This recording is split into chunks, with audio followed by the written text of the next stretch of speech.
It's that time of year. It's the general election, and we thought we would do the Circus of Fools. Basically, our little series during the election where we're pretty much going to take the piss out of everything that goes on during the election because it seems like there's a lot more to make fun of rather than actually analyze. Labour are being very abstract, and the Prime Minister, for as long as we can call him that, is just making mistake after mistake after mistake. Let's let's start with why the election was called. So, just going into it, first off, introductions as well. I'm Jonathan here with my co-host Jim, and this is the i5 podcast. Hey Jim, how you doing? Hello. Yeah, I'm doing all right. Just enjoying the show, and I'm prepping my stockpile with popcorns because it's gonna be a shit show. Because this shit only begins, Yep. and not only that, but apart from the British one, we have the American ones coming, and oh boy, yeah, it's gonna be a lot of content. We're gonna be a lot more busier, hopefully. Not kidding. Yeah, with the channel as well, because we will try to keep on top of it. But obviously, Mm. life comes first. But yeah, we're gonna try. Oh yeah. Are you feeling democratic? Oh, I was born democratic. I mean, Greece, we invented the word democratic. You cannot get more democratic than that. UK is getting not far behind. You're Let's welcome. um let's begin with we'll do some analysis now of why the election was actually before we look at the many gaffes that have been from a few of the sides. So it's been put forward that a senior Tory party member told a member of the press that the public has stopped listening to them, and there is some what they call better economic news. Not sure about that. And two, they said things are going wrong more than they already have, and will continue to do so. And they don't want to be in power all summer while they do. Now, there might be something to that. The public has definitely stopped listening to them. I mean, that's a given. But there are some troubles ahead. For example, and Jim and I have talked about this before in our AU videos. Food prices are actually expected to go up in July, as well as shortages due to custom controls kicking in July. The cost I of mean, living crisis is one. Oops, sorry. everything is going up from Mm, the public transport tickets to food prices to mm, stuff like alcohol and tobacco products. yeah. It's not going down. And it's a bit ironic because we had quite recently a 0.5 to 1% reduce on the council tax or something like that. But at the same time, this got offsetted by the cost increase on various goods. Mm. Oh no, absolutely. And in addition to all of that, these new custom controls are set to bring in basically a big spike in the prices. Yeah. So, looking at a white paper from Parliament UK, a new common user charge is scheduled to be introduced for imports of animal products, plants, and plant products into Great Britain that come through the port of Dover in the Eurotunnel. UK Is businesses this, importing. sorry to interrupt you, is this like a side effect of Brexit? I think so, yeah. Additionally, a new common user charge is scheduled to be introduced for imports of animal products, plants, and plant products into Great Britain that come through the port of Dover and Eurotunnel. UK businesses importing goods eligible for a sanitary and phytosanitary checks that enter a transit through Port of Dover and Eurotunnel could be charged up to a maximum of £145, depending upon the risk category and the quantity of the goods. So that could cause a spike this summer in food prices and could even cause a shortage. And the Tories maybe we'll go into national service later on in the podcast, but for now, national service may be used as a distraction point to actually a talking point to distract from why they're calling the election now, because there Yeah. might be other things happening. Another reason floating around is that the water companies might have to be nationalised from the amount of sewage in the water, and the Tories don't want to be the ones to do it. I mean, it seems like at this point, and correct me if I'm wrong, but it Mm, seems like the general strategies that they have accepted that they're going to lose. yeah. Therefore, they plan to have as much shit of a shit pile for Labour to pick up. Therefore, as soon Hmm. as Labour wins, Tories are going to be the opposition, and Yeah. they have a lot of easier job tearing apart the incompetence of Labour, considering that they would have to deal with the shit pile that the Mm. Tories had left. To Hence be. why 4th of July, which is also around the time where we, as you mentioned, we expect the spike to happen, plus the Yeah. national service fiasco, Mm. not to mention all the other shit which we don't know about. But yeah. Mm. Yep. It's also the fact as well that this could go so badly for them that they may not even be able to mount opposition because they'll have to hold seats. I know Carol Vorderman's saying this is the opportunity to annihilate them. Now, I have no idea how badly they're going to lose, but they are going to have to win some seats to even remain as serious opposition. Yeah. To be honest, I don't trust either government to have full control, so I would like to have a little bit of a mixed bag, if that makes sense. Although I'm also aware that realistically speaking, no matter who's up top at the moment, it won't make that much of a difference. No, we do live in the uniparty world where the same people who fund the Tories will fund Labour. The last theory. Oh, sorry. No. You said it pretty much. That's what I want to say.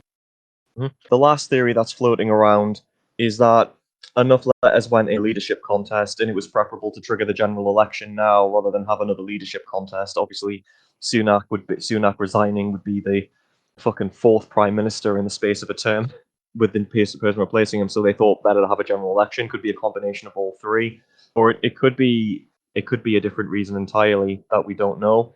But the point is, they've kicked off the general election. They did so last week. Jim, is there anything else you want to say on that segment? No. Cool.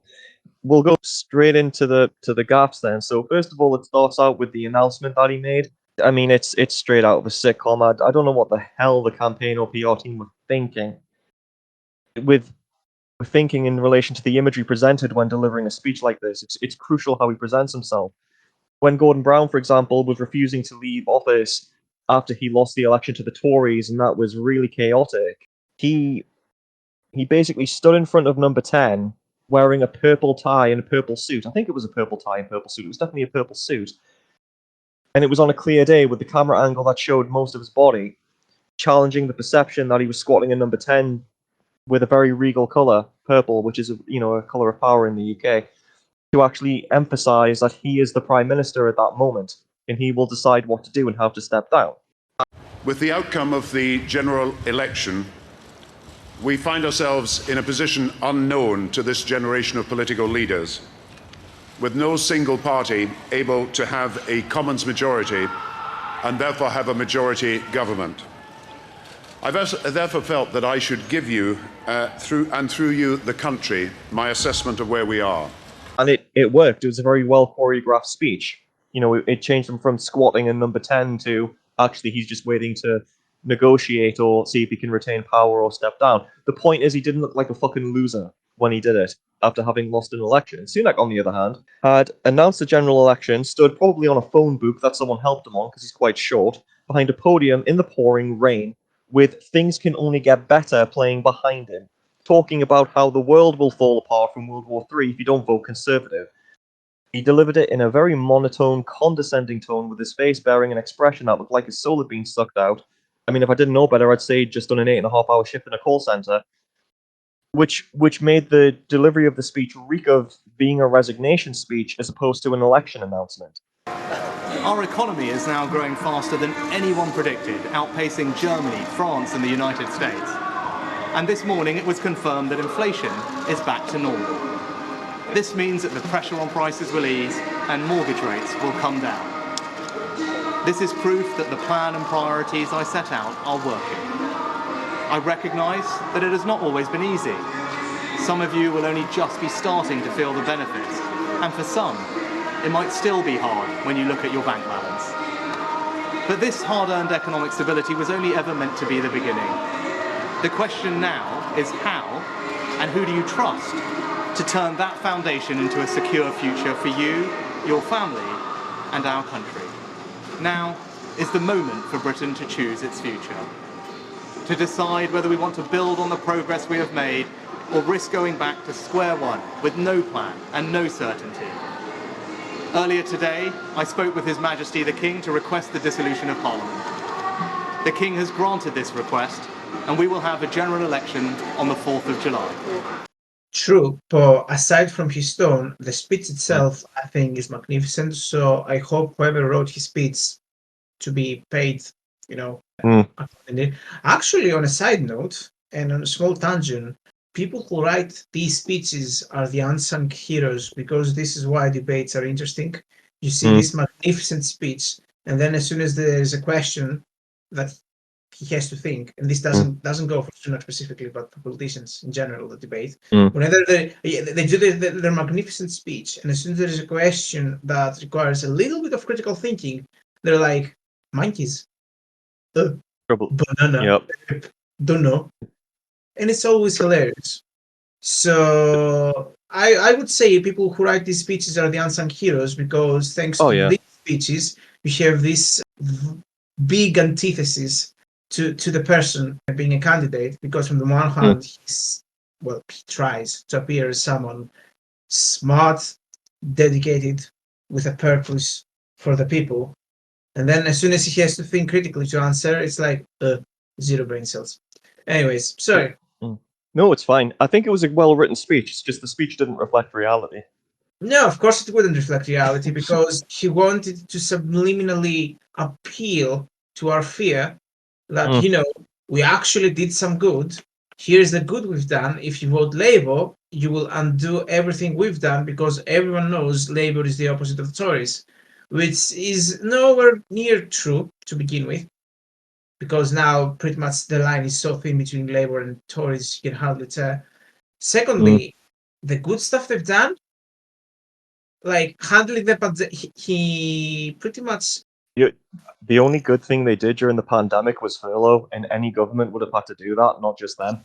Yeah, but the way he phrased it, it appeared as the whole handling of the pandemic was success. Yeah, that's what I mean about the content not reflecting reality. Sunak wasn't on the pandemic, but let's not forget about the fucking scandals with the number 10 parties that apparently weren't the parties. They were social gatherings that were that abided to the COVID-19 regulations. I mean, come fuck on. And we did it together, and we already started seeing the benefits economically of these changes. And some people, even if they haven't started seeing them, they will see them soon. I mean, come the fuck on. You sound more corporate. Remember as well that Rishi Sunak was one of Boris Johnson's henchmen. So this whole thing of, he's a new brand of Tory. No, he isn't. Him, Liz Truss, they were all in the same, they're all the same party. And they're all as bad as each other. They're all complicit. That economically speaking, it is better, considering he doubled his, net worth to be double of our king. And also he paid something like 3% tax, because fuck you.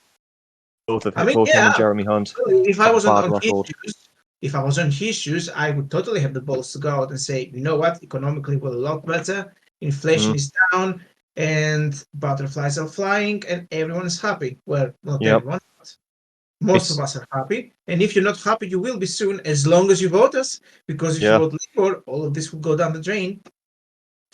He's like Dutch out with Red Dead Redemption 2 as well, the way he's always talking about, we have a plan, we have a plan, we have a plan. I had a goddamn plan! John. I got a plan, John. You always got a plan, Dutch. Well, he's had many plans over the past year. None of them have worked so far. I mean, things have only gotten worse. He's brown enough to open his speech with, I have a dream, but he obviously could not say that word to word. So he said the next closest thing, which was, I have a plan. Yep. I mean, he doesn't really. Just to go into some of the details, he's gone in, he made this speech. This is the context of this speech as well. He's 20 points behind Labour, and it's going down even more. I've got no idea what it is today. It was 20 points yesterday. 200 of his members at this point have stood down, and they're currently having to scramble to prep 150 candidates to basically get them prepped for how they handle the press, get them prepped for how they campaign. So the party's literally falling apart behind him. I would say, shit is bad when Nigel fucking Farage is advocating for UK reformed. Like, that's how you know. How well, even Farage has gone to reform. Yeah, but that's what I think. Yeah, it's like, what the fuck? Well, I was going to talk about Farage a bit later as well, and we will. Just a couple more things about this speech as well. It was such a bad move to play things will only get better.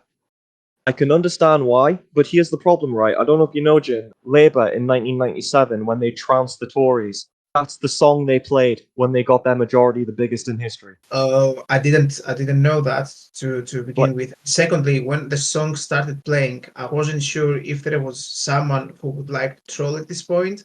I didn't Yeah, realize it was fully staged because as soon as the song started playing, I could barely hear Sunak, and I thought that this was like quite bad. yeah. And also, the other thing I want to mention, because you mentioned earlier that the whole idea of service could be a way to distract the public. Mm. The other thing that suggests that is the fact that during his speech about the elections, he never once mentioned anything about the national service becoming No, he mandatory. didn't. I can't Which remember is, what the exact. Sorry. yeah, which is another indication as to why this is more of a distraction and a gimmick. Yeah. Can't even remember what the exact quote was, but at one point they did say during the last scare a couple of months ago that they had a proud tradition of keeping service in the army voluntary. So they've completely U-turned on that. Although, like I said, we'll get into more detail about national service a bit later because it's a segment in itself. There are some, let's just say there are some holes in this national service policy they put out for the electorate. And Yeah, we'll can get you into that imagine a the bit cost of that? Can you imagine the cost of that? too. It's going to be a couple of billion. It's unsustainable. Yeah, true. We haven't got the infrastructure for it. But just quickly going back to this speech as well, did you hear the sirens going off when he was talking as well? Like you could hear sirens in the background, like police or ambulance sirens. Yeah, it's again like I wasn't sure if someone edited this clip afterwards with the sound effects, or if someone did it on purpose to troll him because they want him out, or what. Because if this is something he arranged himself beforehand, Mm. then oh my god, the stupidity. Why? The Why didn't they stupidity put is an? just Why didn't they have him holding an umbrella? I can get why they wouldn't have someone holding the umbrella for him, rich guy with a servant type thing. But why not just have some kind of shelter over the podium or have him standing with an umbrella? I mean, the I whole have thing. two answers for this one. Answer number Yeah. one would be the fact that he was trying to make a message because he knows poverty is an issue. Well, I hope he knows. Therefore, he wanted to make more human, to appeal to the fact that I'm with you on the good Mm. and the bad times. Yeah. The other, how do you call it? The other idea slash reason, which might be the most probable, is because they were rushing and no one thought of giving him an umbrella or True. setting it in the podium because they didn't have the time. Which actually You is know more that. because the first one seems quite a well thought reason, which I Mm. don't believe the Tories are capable of. True. I also think as well, if they had any umbrellas to hand, they might have not been custom made for him, and they might have, because he's not that tall and he's very sensitive about it. He wears like platform shoes and he stands on phone books behind podiums. Also, Maybe the imagine umbrella would have. if it was also winding and the umbrella was floating around. That would make even more of a content. So It again, might blow him just away. yeah, yeah. I think they just forgot about it. Sure, like I said, the umbrella may have made him look shorter. I just couldn't resist, but just being honest, it reeked of being a doomed campaign. The only thing that was missing were the shadows of vultures circling around him and one landing on the podium. Yeah, yeah. I don't have too much to say on the speech. Do you have anything else you want to add? No, but I was a bit disappointed with Twitter because usually what they tend to do is get these videos and add the clown filter on top of the politicians who speak. We've seen this with quite a few chancellors in America. I'm Mm. surprised no one did it with Sunak, but yeah. Anyways, the speech was atrocious at best. It feels like they all know that they're Mm. going to lose, and I personally believe they try to make as much of a mess as possible before they fuck off, Mm. just so that they will have to say that, oh, look, the Labour are way, way worse than us. It's like Mm. 2 weeks since we're out of power, and this and this and this is happening, even though it's something that they have set up to happen before they leave power. Anyways, yeah, that's Oh yeah. pretty much what I have to say about the speech. Yep. The only thing I had to add is it's literally just vote for me or the world's going to end type thing. World War III and all that. Just using fear to try and get people to vote for him. Moving on to the next segment, because now we're going to go into. I mean, if that wasn't bad enough, I mean that was a just a bad launch. He did an indoor one as well later on, talking about how great the economy is, and people didn't take that one seriously either. But we only have so much time to go through to get through these, and there's been a lot. Moving up to the next one. The media fuck ups. This has been really a disaster for the Tories. I've never seen anything like this. I don't know who's handling their PR and who's handling this campaign, but they are not doing a good job of it. So, for example, the first one, Sunak visited a McVitie's biscuit factory. I think it was McVitie's, William West and Sons distribution center specifically, where basically conservative councillors were planted in the audience to ask specific questions. The press got a hold of it. It wasn't announced. It wasn't declared to the public or the audience that this guy was a Tory councillor or had that bias. And this worker, who was a Tory councillor, was basically dressed in the high vis jacket to make himself look like a worker. Asked the PM this question. I imagine you're a pretty busy guy right now. The biggest issue, I think, is going to be immigration over this general election. You've obviously got your Rwanda plan, but is it going to see results and stop the small boats coming? Now, just before we get to it, that's a very nice way of asking that question. And it's calculated, it's structured in such a way to be a launching point for the PM to basically prattle on about his campaign. It's not saying it's failing because of this, why is it failing, what are you going to do? It just allows the PM to go off on a tangent and talk about what he's going to do and just deliver this fantasy. It's basically a soft question, so he can just provide an answer that most likely would have gone unchallenged. And it was also very convenient that, that one of the central themes that the Tories are trying to make this election about before the national service was brought up in that way. No one didn't call on the Rwanda plan being a whomping failure. The fact that the PM lied through his teeth about results. The fact that he's smashed benefits into the ground, the economy is going downhill, the amount of money going to Ukraine, all of that. None of that came up. Just the questions that he wanted, really. So it was pretty much spotted immediately. There were nothing about his father-in-law's company getting given contracts or anything like that. And after that question was asked, he just basically gave his answer and said, "Thank you for asking such an important question." As I say, the problem is the guy was dressed as a factory worker was Ross Hills, a Tory councillor. This was confirmed by Byline Times. However, according to them, he neglected to answer when asked if he had been told to ask a question. He did admit to being a councillor, but he neglected to respond when they asked him, "Was you told to ask a question?" Sunak didn't reveal who this guy was to the audience, and the venue didn't do it either. While this is common practice, you don't want to be making mistakes like this during your campaign. Yeah, you don't want to, but considering everyone is rushing, it's just a sloppy work at this point. What do you expect? Could you expect anything more from them? I'm also really offended by it as well. I mean, it really shows how much they value you and what they think of you. In the sense that, people are stupid, they're not going to pick up. And even if they do pick up on it, they won't care. And true, I believe that you have some people who are hardcore Tories that even though they know this is stupid, this is wrong, they're still going to vote for fucking Tories. True. I think this as well, right? It's an example of how comfortable they have become. Yeah. But mind you, at this point, I'm not sure whether they want to intentionally lose because they want to deal with the next 4 years. It does seem like that. They actually don't care because they've been so powerful for so long. They have high chances that they believe that they're going to win again. So I'm not sure which of the two is true. I think it's all of their top personnel, and I use that term loosely.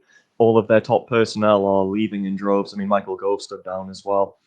So they might be thinking, because there's wanting to not be in power, but they have to find that balance of also getting enough seats so they can actually form some kind of opposition and get in when things improve. And it looks like they're going to struggle to do that. One thing I will say, though, that I found offensive about this, we're in the UK. Jim, you've lived here a good while as well. We take biscuits seriously, and to have that level of dishonesty in a biscuit factory, it's sweetness we dunk in our tea, not lies and deceit. Yeah, well, the next step is to boycott the factory that this interview took place. They've let the national biscuit down. Or burn it down. That's what we'll do in Greece. Yeah, but we're not gonna. Yeah, we need to be careful of incitement there, though. Hey, listen, this could probably be another video, and this is like a bit of a side story. But there was a factory that was prepping meals for the kids, and all the kids actually got sick. Seriously, they had to Really? go to the hospital. And the next day, the parents, obviously got mad and called for the factory to get inspected. It magically caught on fire. Really? Yeah, hence it never got inspected. God damn. You can, speculate and make your own conclusions about that. But anyways, Just to make sure we're not trying to encourage anyone to burn the McVitie's biscuit factory down because of what the PM used it for. we're not condoning that. no, of course we don't. But we're not condoning any violence or fires. But I'm just joking at this point. It's fine. The next one, unless you've got anything else you want to say on that one. No. I was just going to say, that was what I was going to say as well. Like, why the hell would you use your own counselor? Why wouldn't you just find some random dude to put in there? Someone who the press wouldn't be able to trace. Maybe the list of people he can trust is running short. But yeah, it was quite stupid. I'm pretty sure that there's a billion ways to do the same thing without getting caught red-handed. But as history has proven again and again, people in number 10 are not fucking smart. They're really not. The fact that Bojo managed to lock himself out of his own cell phone, unable to retrieve the WhatsApp messages, to the fact that they were using WhatsApp to begin with for actually serious political conversations. I mean, come on. The fact that dealing with. The fact that Johnson put his phone number on made his phone number public as well, and compromised his phone, requiring it to be locked down. Yeah, exactly. And now, realistically speaking, are we really saying that Sunak is any better? I don't think so.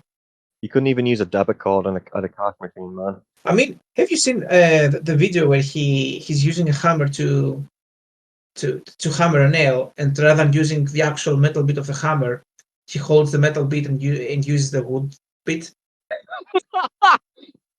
I mean, I'm gonna have to find the video to show it, but that's a perfect analogy for his approach to the economy. It shows you everything you want to know. Actually, yeah, I found it, so I'm gonna post it here to have it. Which poses quite a challenge for Rishi Sunak, who is the 5th Conservative Prime Minister this decade. So yeah, the man doesn't even know how to hold a hammer, which makes sense considering how he grew up. But you would expect a bit of common sense. But over the past 4 years, it tells you from what he's done, all the common sense he has, which is close to none. You can tell he's never done DIY. I mean, why would he? He has 600 million or some shit. My goodness. Yeah, it wouldn't be bad in a sense, except for the fact that it's just another gaffe within a series of these gaffes. If you've got nothing, do you have anything left to say that you want to say on the biscuit thing? No. This was another show as part of the whole clown circus that is occurring now, and I think it's only beginning. Yep. Yeah. The next one was the incident with the Sky News journalist. Have I showed you the footage of this one? Don't think so. It's the one where the guy is basically dragging the journalist out. No, I haven't seen that one. We'll play it now for the audience as well. This is where the Prime Minister is going to speak in the next few minutes, and I'm being forcibly removed. We just simply wanted to have access tonight at Sky News, but unfortunately, we're told that because there are pool arrangements in place, we're not allowed to be here. This is, by the way, what we're trying to film is the campaign event where the Prime Minister is due to speak in the next couple of minutes. It's in front of Conservative activists. It's essentially trying to get across the message that we had in Downing Street today from the Prime Minister, talking about stability. I'm sure he's going to talk about the decision he's made. But as you can see, we just don't have access to it. It's not entirely clear why we don't have access to it. But as I say, this was meant to be the campaign launch for the Prime Minister, for the Conservative leader, in front of party activists. in front of those loyalists who are going to support him during this campaign, who are going to go out and knock on doors, etc. The hope, of course, of the Prime Minister is this is a decision, a gamble that he's taken. So we're going to be put into an elevator here. Our bags are up here. We're probably going to have to leave at this stage because we're going to lose contact. We have to go into an elevator through security. But I will hand back to the studio and hopefully we'll come up live afterwards after you've had the speech. The Prime Minister is due to speak in the next couple of minutes. Extraordinary stuff, Darren. I mean, Darren, I was, thrown to you there, expecting you to be there in the live position, ready to take it away. What I was not expecting to see when I went over to you is a security guard forcibly evicting you from the conference centre. Okay. So we've just showed you guys the clip there. Let me just give what Sky News comments were for that in relation to that incident, just because it sets a scene. You heard it in the footage, but Sky political correspondent Darren McCaffrey has been forcibly removed from a Conservative campaign event in London. He said, "We just simply wanted to have access tonight, but unfortunately we are told that because there are pool arrangements in place, we are not allowed to be here." He added that it's not entirely clear why he is not being allowed in the room.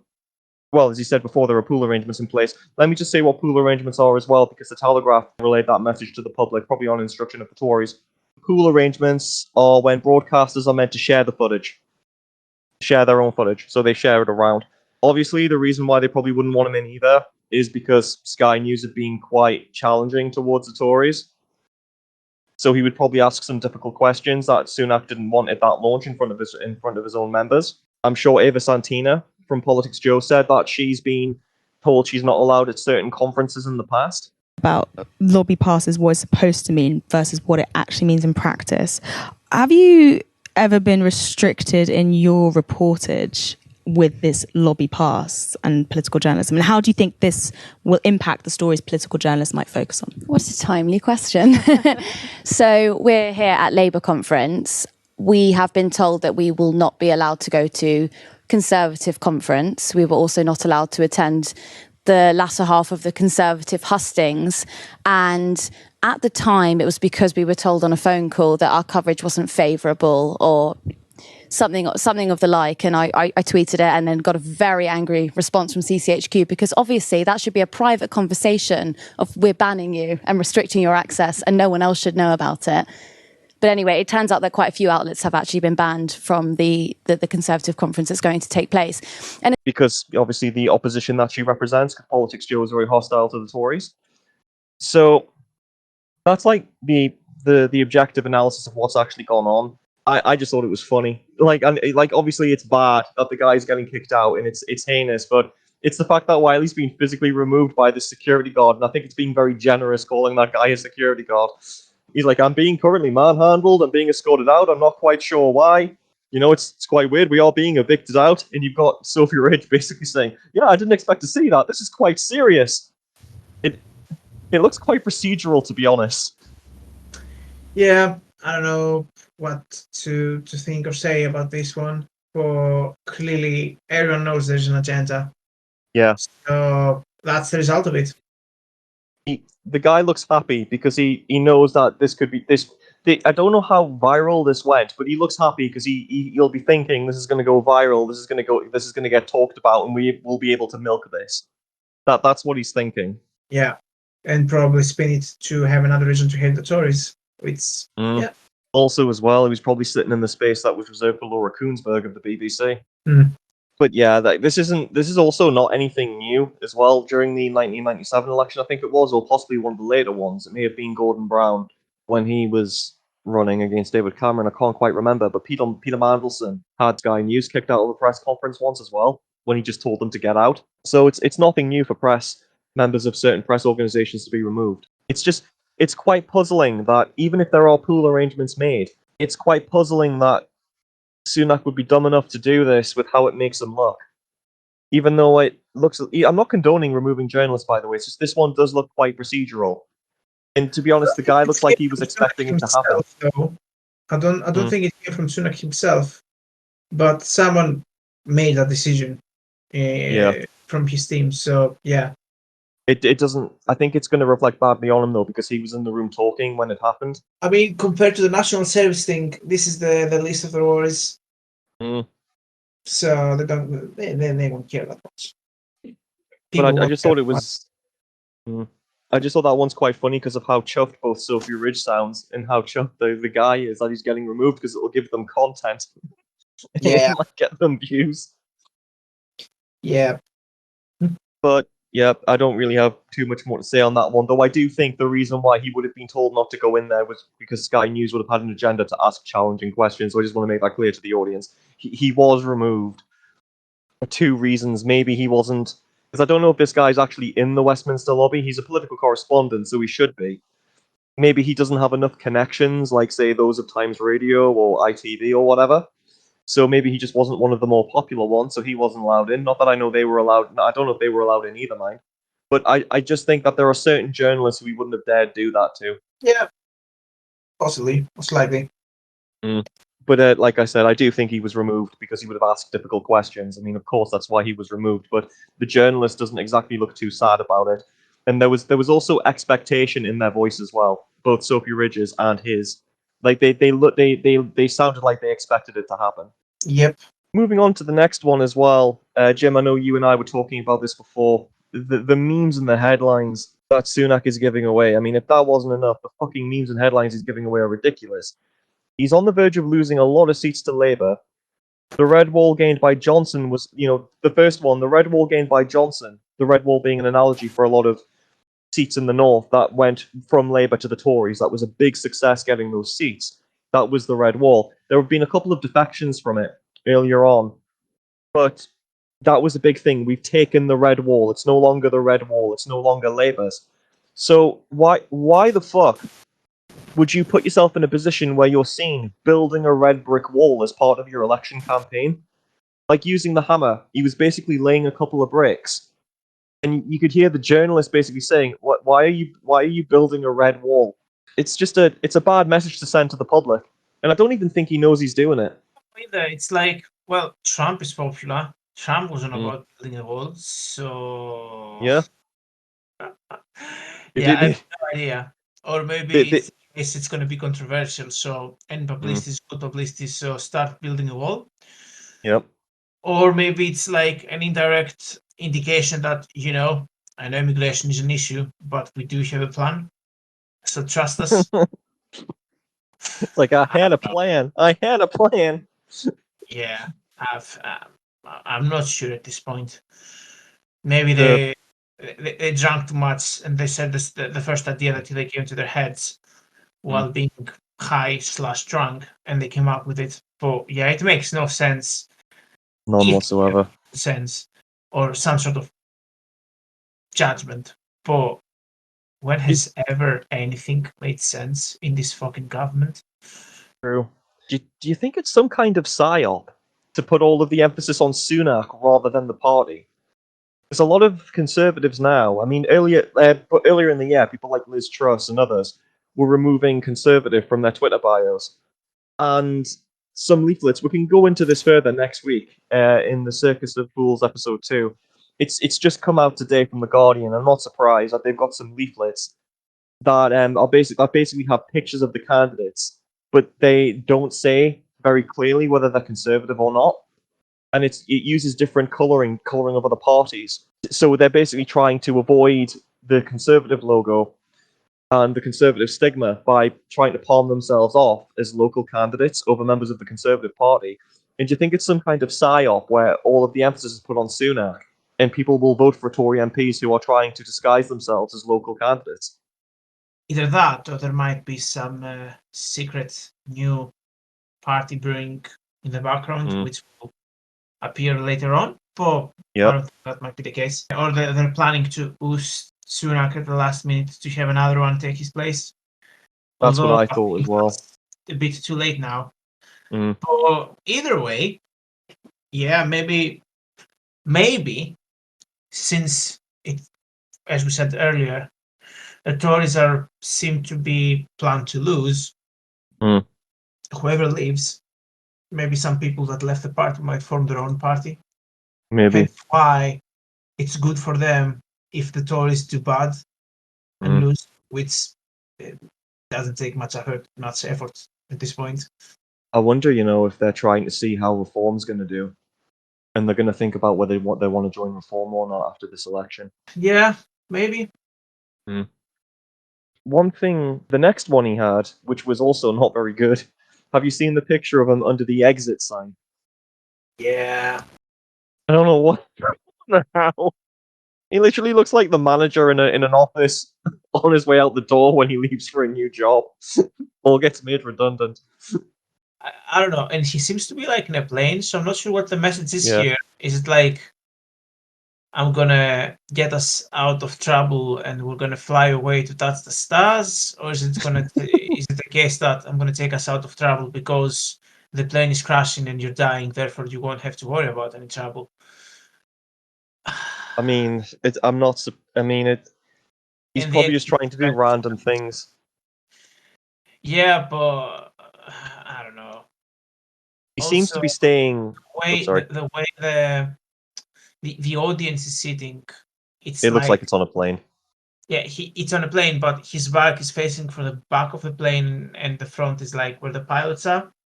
Yeah. So yeah, I'm not sure. I'm not sure how to interpret this. Honestly, it's I It- cannot interpret it as something positive or as something Mm. that would fill with confidence an average person seeing this. It's like the opposite of that, because the exit, especially in red, that captures my attention. It seems like, okay, this is the end of my line. I'm fucking off. Yeah. Yep. That's how I interpret it. And especially, the planes are famous for flying and falling. So, and also a certain day on September on a country different than the UK. So, yeah, I think using the plane was a terrible idea.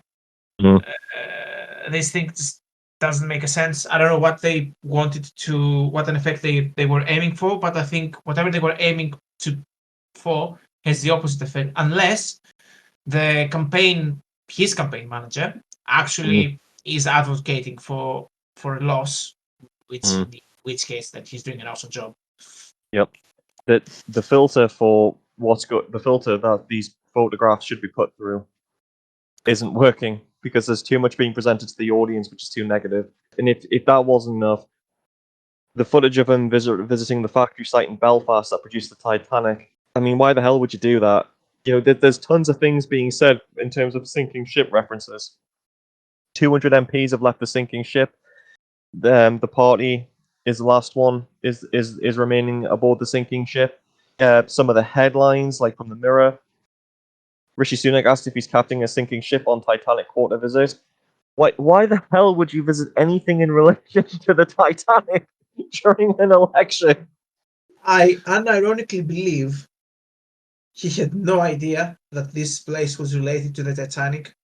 Probably, yeah. Prime Minister, we are just yards away from where the Titanic was built and designed. Are you captaining a sinking ship going into this election? So if you look at what's happened over the past few weeks alone, you can see that our plan is working. Inflation has returned to normal. Energy bills just today, we received welcome news, are falling. Wages have been rising faster than prices for 10 months. And at the beginning of this year, our economy grew faster than pretty much all our major competitors. So whilst I know, of course, there's still more work to do and people are only just starting to feel the benefits, it's clear that the plan is working. So now is the time to turn to the future. And in an uncertain world, what that demands is someone who's prepared to take bold action, who has a clear plan, because that's how we'll deliver a secure future for everyone across our country. I doubt he knows anything in terms of history. I barely know the fucking history of the country. Mind you, I wasn't born here, but I'm just saying, like, it's the lack of judgment, intelligence, and probably ego that would prevent him to even take a step to investigate further where I'm going, what's the history of the place, and whatever. He's like, where are we going today? There, okay. What's my speech? That, okay. Hurry it up, please, because I want to have my tea ready by 9. I think that's pretty much his attitude. Yeah. So, of there's course, no logic to them. Yeah, he wouldn't care that this place was, relating to the Titanic, because he wouldn't search to find out about this information to begin with, because he just doesn't care. What gets me as well, though, is all of these incidents seem to be enclosed in terms of he's focusing on staying away from obviously the national press are going to follow him, but he seems to be trying to stay out of their way type thing. I mean, I'm pretty sure he could have held a speech in Auschwitz and he wouldn't even know what Auschwitz is or was. Yeah. And you didn't even realize up until, and you might even get some questions. This place is a bit weird. It looks like a prison. Did something happen here? Like, it seems like strategy of trying to control the footage that's being released of him is not working. I mean, of course it's not working. Why would you think it would work to begin with? And in terms of his screw ups, he's just so bloody awkward when he interacts with people. I mean, I'm thinking of the footage in the Welsh pub where he's talking to he adapts to it well, mind. Like, he does adapt to it well, but it shows he's not used to interacting with the public. Like, and what was really bad about it is it kind of insinuates, or implies rather, that he doesn't know the difference between UK boundaries, the difference between Welsh national pride and English national pride and stuff. So for people wondering, yes, Wales does have its own national football team, as does England, as does Scotland. It's just Wales and Scotland don't really do that well normally. Gareth Bale, famous footballer, was Welsh.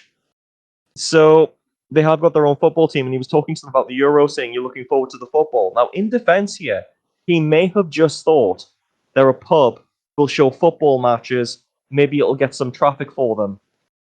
But it's the fact that the Welsh people he was talking to didn't respond well, saying, well, no, not really, because we're not in it. And he leaves himself open to these encounters where people say this to him, It's not the worst of them, I thought.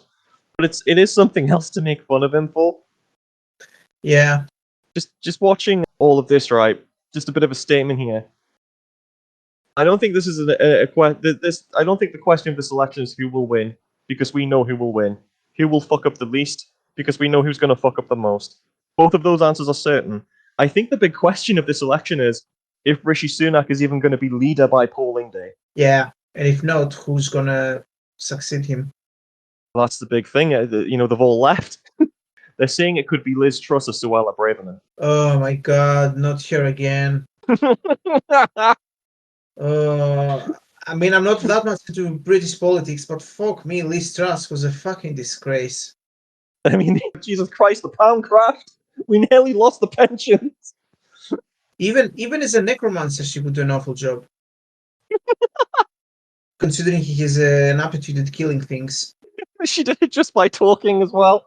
And what got me as well, you had Times Radio's political editor. She was the Talk TV political editor of the time.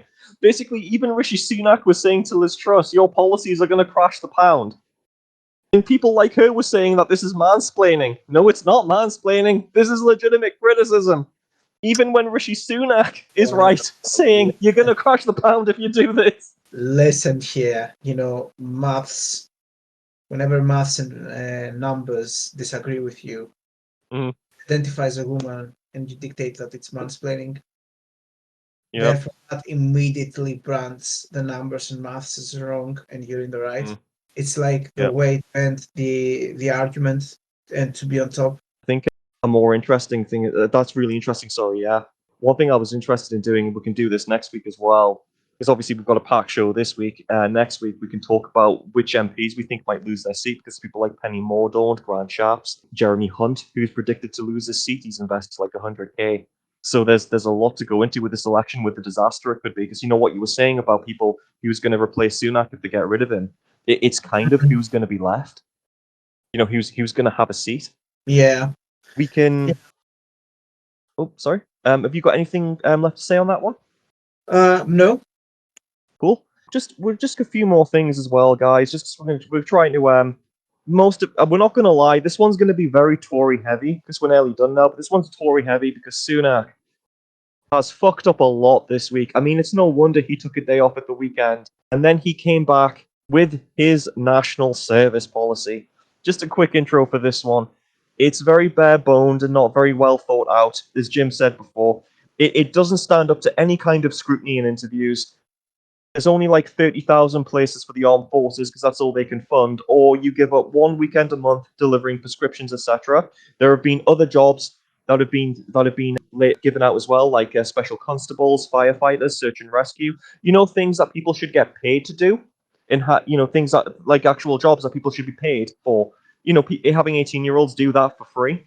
Some of those jobs as well, like being a firefighter, is still pretty dangerous. People should be paid for that. in exchange, they should receive compensation for that. The other thing is the argument that they're saying, oh, other countries have national service. Well, if you're going to compare yourself to places like Switzerland and Denmark, those countries do a lot for their youth. More investment in universities, better tuition fees, more student grants, a more charitable benefit system.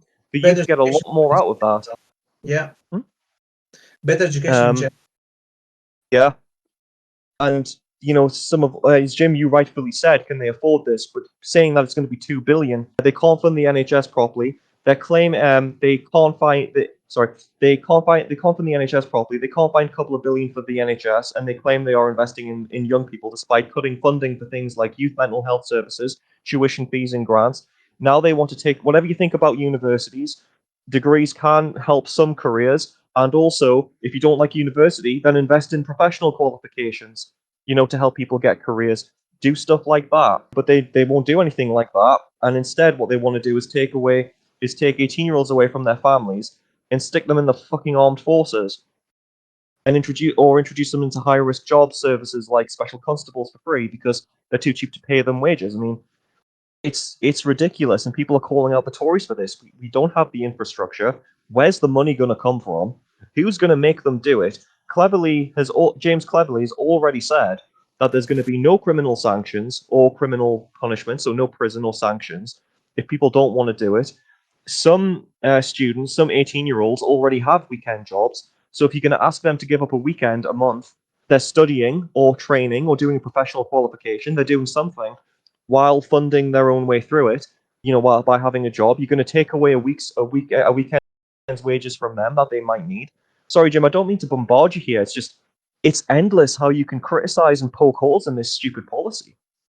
Mate, in Greece, the army is mandatory, and I'm telling you, it's about 9 months to a year. And it's the most useless thing you can do because it's mental, to begin with. In terms of like the organization and stuff, it's shit. Well, everything is degradation, really. You're wasting your time. You have very little freedom while being in an army base. Well, obviously because you're in an army base, and it's a waste of time. If it's mandatory for all people, I can see this going wrong in so many ways. I mean, in our case, we have mechanisms for people to not attend the army in case of like psychological reasons and stuff, which is not perfect. It takes a lot of paperwork, and we have every year a few suicides of people attending the army because they have to attend the army even though it's just 9 months. So of course, Greece and England are two completely different countries. I get it. But when you're dictating that serving the army is mandatory, well, you need to have mechanisms to account for that, because similarly, working is mandatory for you to survive, but not everyone is able to work for various reasons. But you need to have the mechanisms to determine who can and who cannot. So and then there is the cost of it, because even if it's just a weekend, for these 2 days, people will have to stay there. People will have to have stuff like clothes, jackets, and blankets, and food. So that is a significant cost, considering that you're dealing with homelessness crisis. Because that amount you will spend to feed your army, you could spend to feed the homelessness. Now, you could argue that it's two different things. One is like the budget for your country's defense. Yes, but it's not something like, even if the law was to be voted tomorrow, I believe it would take at least 3 years to be able to handle and apply it. Because if the law gets passed tomorrow, and next month you dictate and everyone has to start attending the army, you can do that. It will collapse. It's like, in some, at least in Greece, I'm going to tell you, it's not 100% where you will go. So, for example, say I live on the northern Greece, that doesn't mean that I will go on an army base that's on the northern Greece. It might be in the south, it might be in the border. And mind you, border control, it's the worst place you could go, not only because of the weather, but because of the tension, because from the one side you have the Greeks, the other side you have the Turks, and you have to keep an eye as well for the immigrants. Mm-hmm. And you also have the shoot to kill policy as well, which is in Mm. general, because if someone approaches the army base while you're guarding and they don't identify themselves, you are expected to shoot. Anyways, this is not something that could be organized in a matter of months. It's something that would take years to even organize before you start applying. David Cameron. Realistically speaking, I cannot see this law being passed, and even if it is being passed, I cannot see being actually, working and applied. David Cameron, when he was Prime Minister, tried incorporating something, and he gave up on it after like 6 months. It never even manifested into anything. Gordon Brown was in favor of a similar thing, and again, it never came into fruition. Mainly because I think it's a party killer, but also as well. If you want to serve, you can call it laziness. You can call it whatever you want it, but no one wants to die in a war. Well, it's not just that. Why should anyone serve this country? What have they got to be thankful for? Going to food banks, having benefits taken from them, taxes, cost of living crisis, the Tories just taking more and more out of the NHS. I'm not surprised young people don't want to join the army. I'm not surprised young people.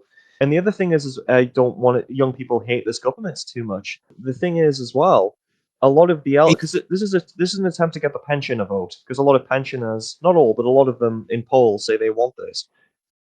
What is the army for? Is it for, or the armed forces for? Is it for recruiting the right people, in terms of people with the right mentality to go and defend the nation if necessary, who want to do it? Or is it taking troubled kids and basically turning the army into parents, which they're not? Yeah, it's the argument is that insane. the army will teach discipline, but I can see the army doing the exact opposite, but teaching discipline, because especially in today's age, you can only do so much before you start being used for like inclusivity and defensiveness and all that kind of shit. But really, the idea of the army is for you to serve the country, and in order for you to want to serve your country, you need to be proud of your history and proud of your nation. And I think most people now are anything but proud for the history and the nation. I can speak at least for Greece and the UK. If anything, people are borderline hating their nation because of what's happening with the crisis and the pure incompetence that our so talented government has been showing for the past years. True. So on the one hand, you have everything in the society going to shit, and on the other hand, they force you to serve while they're getting rich, because of course, I mean, even in Greece, all people with connections don't go to the army. Same thing will happen here. People are just not going to stand it, and they shouldn't. I mean, PMs tried to use this to get headlines. Like at one point, he said even the royal children will have to do national service. One thing I will say though is because of what they said before in relation to the MOD wanting conscription, saying the British Army has always had a proud tradition of being voluntary. They are really emphasizing that it's not going to be all about the armed forces. They were really emphasizing that you can change that into giving one weekend of your time. Sorry, one weekend, a weekend's worth of time a month, one of your weekends, to volunteer. I won't go over the ground because we just discussed it, but they were really trying to emphasize that and saying it's more about trying to bring people together of different religions, different backgrounds, trying to bring everyone together. Well, it's why a gimmick. Why don't you? Yeah, exactly. This seems like a gimmick under the blanket of army, but realistically, is like a social gathering. Yeah. By the sounds of it, they're pulling a William Hague back in 1997, where they are basically throwing anything to the. They're gonna. This is the first one, but they're gonna start throwing loads of things at the wall and seeing what sticks. Yeah, I mean, realistically, if you want to implement an army, you do not a mandatory, but what's the opposite of mandatory? Voluntary. Voluntary program, which is like 6 weeks, and 6 weeks is more than enough for you to get the basics of military tactics, how to handle a weapon, give or take, if you're psychologically, good to handle a weapon, and then that's it.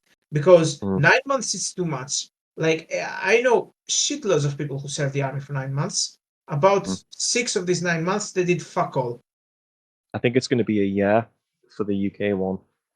But yeah, It might as well will be, but I don't think it's sustainable. No. The thing is, as well, a lot of people are saying that it's going to be the backdoor into conscription. Now, I have no idea whether that's true or not. We don't have any. There are lots of. This is the thing about why they shouldn't have done this. Rishi Sunak has links to the World Economic Forums, and there's lots of conspiracy theories about wanting to make the population go fight in Ukraine and Israel and all kinds. And while this is a distraction, it's going to bring up all kinds of uncomfortable talking points that people are going to have. The media won't show it, but people themselves will say it, and they'll think about it at the ballot box. And all Labour have to do, really, is not respond to it. They've already dismissed it as a gimmick policy. Labour haven't exactly said they're against national service either, and people like David Lammy have been in favour of it in the past. So if it is going to come, it's not going to go away with Labour. But I just wouldn't have said this during an election. The other thing as well is 18-year-olds really don't tend to vote. They're politically engaged in the sense of they keep up with the policies, but they never tend to vote. This is now mobilizing them to vote. They're basically looking up online what constituencies they're in, 18 to 25-year-olds, and they're looking up how to tactically vote in order to keep Tory MPs out. Yeah, which I'm not sure if it's a good thing or not, but no, but it's going to be bad for the Tories. So yeah, it will be bad for the Tories. Mm.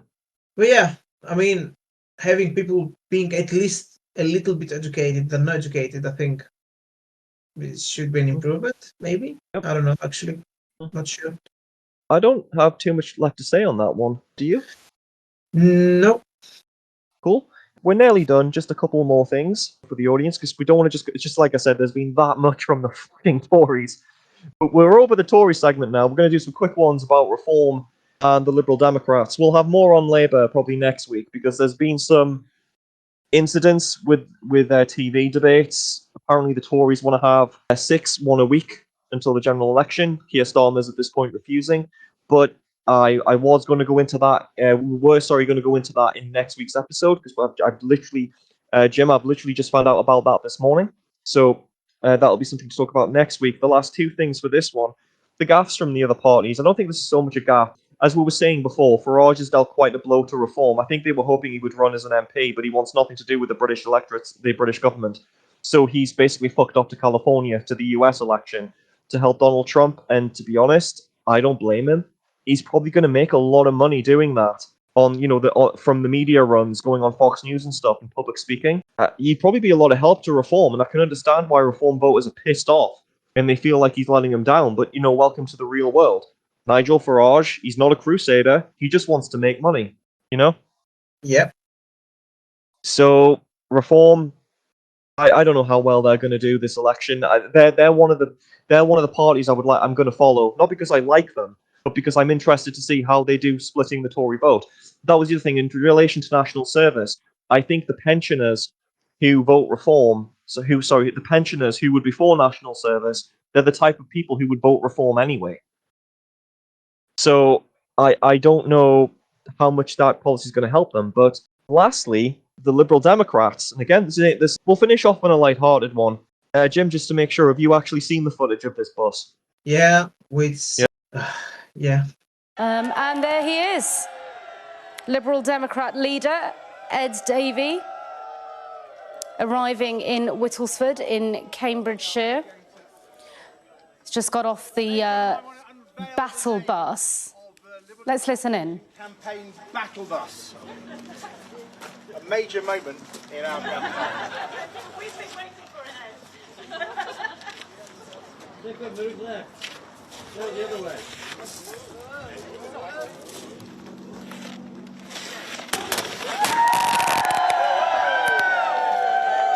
Yellow Hammer won! For the blue wall! Yes! Liberal Democrats are go!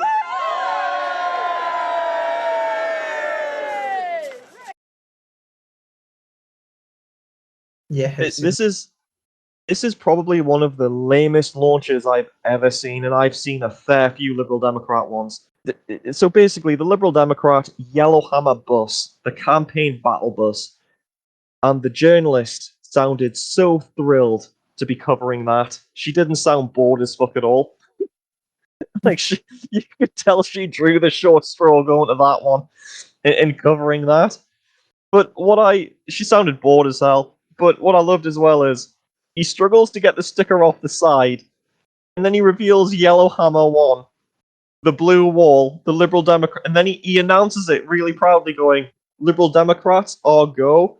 It's not as bad as Sunak's because they were happy, but you can still you can tell this guy, you can tell the Lib Dem leader likes Thunderbird. He liked Thunderbirds as a child. I do wonder if that's what he says to his wife at night. Maybe. But yeah, like I said, you could hear how unimpressed the journalist was. You know, he really did draw the short straw on that one. But I mean, the battle bus, Jesus. I mean, even the guy who was being manhandled out of the rally sounded happier than this. Yeah. Watching that, I genuinely think I've been more excited when I've had bowel movements.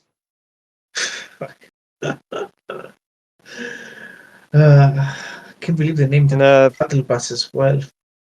Yep. God. They're showing they're relevant, and they're showing they're there, which is more the SMP can do. One last thing as well. I saw a headline from the Telegraph from April 2023, basically saying, I'll just get it up and read it, and we'll end on this. Unless you've got something you want to say about the Liberal Democrats. No. So this was in April 2023 by Fraser Nelson. Keir Starmer's blunders are paving the way for an unprecedented fifth Tory win. He clearly underestimated the Tory capacity for blunders. Yeah. And the lack of opposition from anyone else. That's the other thing. Like, being in opposition in this government should be the easiest fucking job in the world. I could do it with my eyes closed. Mm. You have to say no and criticize. And you have so much content to criticize. And if you're failing at that, I mean, come on. What more do you want? I know. And the thing is, right, here's where this national service will backfire. Before this election started, and I think this may have contributed actually to the general election as to why it was called in July. Just before, Keir Starmer was getting thrashed by the media for going back on all of his promises and presenting a very abstract manifesto where he wasn't giving any policies away. And he'd gone back on pretty much everything that he'd said. And people like Beth Rigby were really calling him out over this. And maybe that's why the Tories called this election in July. But everything Sunak has done has completely overshadowed that. And he's basically killing his own party. Yeah, for better or worse. But yep, that was the Circus of Fools episode 1 of the UK general election. Sunak is killing his party, so the Labour will take over and everything will be better. And yes, that's indeed me consuming an unhealthy amount of copium for what's happening or what's about to happen. Oh, yeah. But yeah, quite a circus. Jim, is there anything else you want to add? No, I pretty much covered it. Cool. That's the case. Guys, thanks. We hope that you found some of what we said quite amusing. If you agree or disagree, if you disagree, you're better off leaving a comment. Jim does love to argue. Leave a dislike if you want, but no one sees it. If you did like the video, please throw us a like and subscribe. It really helps the channel out a lot. This is episode 1 of the series we'll be doing weekly throughout the election. We'll see you next week with the next Circus of Fools roundup. Yep. Enjoy. Bye, guys, and remember your voting IDs. Oh, God. Yes. Bye-bye.